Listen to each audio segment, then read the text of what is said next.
प्रभु जी, हमने सुना है कि आप जगन्नाथ मृदंगा सेल करते हैं। आज से कुछ साल पहले तीन ही मृदंग थी। निताई मृदंग की हाइट होती है बट उसका जो पेट है वो छोटा होता था। राम मृदंगा का हाइट छोटी थी लेकिन उसका पेट बड़ा था। प्रभु जी, हमने सुना है कि आप जगन्नाथ मृदंगा सेल करते हैं, तो बेसिकली जगन्नाथ मृदंगा है क्या? जो जगन्नाथ मृदंगा है हमने हाल फिलहाल में कुछ मंथ हमको है अभी हमने लॉन्च किया है अपने यहाँ का मृदंगा। बेसिकली माता जी जो भी मैन्युफैक्चरर्स हैं उनके यहाँ पे एक स्पेशल मृदंगा रहता है।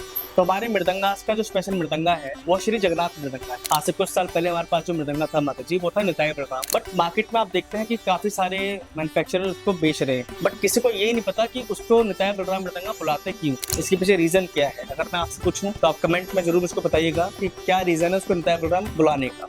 आज से कुछ साल पहले तीन ही मृदंग थी, निताई मृदंगा या इंडिविजुअल में बलराम मृदंगा या फिर बावंशी मृदंगा। इसके अलावा कोई मृदंग नहीं था या फिर था खोल। हम जो श्री खोल प्रीमियम जो बुला रहे हैं या फिर श्री खोल बुला रहे हैं उस टाइम उसका नाम था केवल खोल। अब इसमें होता क्या है, बेसिकली निताई मृदंग की हाइट होती है बट उसका जो पेट है वो छोटा होता था। तो उसमें दिक्कत क्या थी कि अब लंबा तो है लेकिन उसकी आवाज ज्यादा नहीं। बलराम मृदंगा का हाइट छोटी थी लेकिन उसका पेट बड़ा। तो यूजुअली उसमें साउंड बहुत थी बट काफी प्रोफेशनल्स को प्ले करने में काफी दिक्कत। इसका हमने सोल्यूशन निकाला था हमारे मृदंगास ने कि हमने निताई की बॉडी मतलब हाइट और बलराम की मोटाई हमने एक ही मृदंग में डाली थी, जिससे हमने उसकी बॉडी का साइज बड़ा किया। उसको हम बोलते हैं निताई बलराम मृदंग। और क्वालिटी भी जो निताई में यूज होती है लेदर के अंदर वही हमने उसमें रखी सेम, और जो बलराम होती है सेम उसमें हमने रखी। तब जाके वो बनाता निताई बलराम मृदंग का मार्केट। अब मार्केट में 10 मृदंग बिक रहे हैं। अब आप जो मृदंग लेके आ रहे हैं निताई बलराम के नाम से, क्या वो निताई बलराम है ये आपको चेक करना है। तो आप ऐसे चेक कर सकते हैं। ऐसा नहीं है कि ये छोटे साइज में नहीं आते हैं बट उसके भी कुछ क्लॉज होते हैं जो आपको देखने बहुत जरूरी है।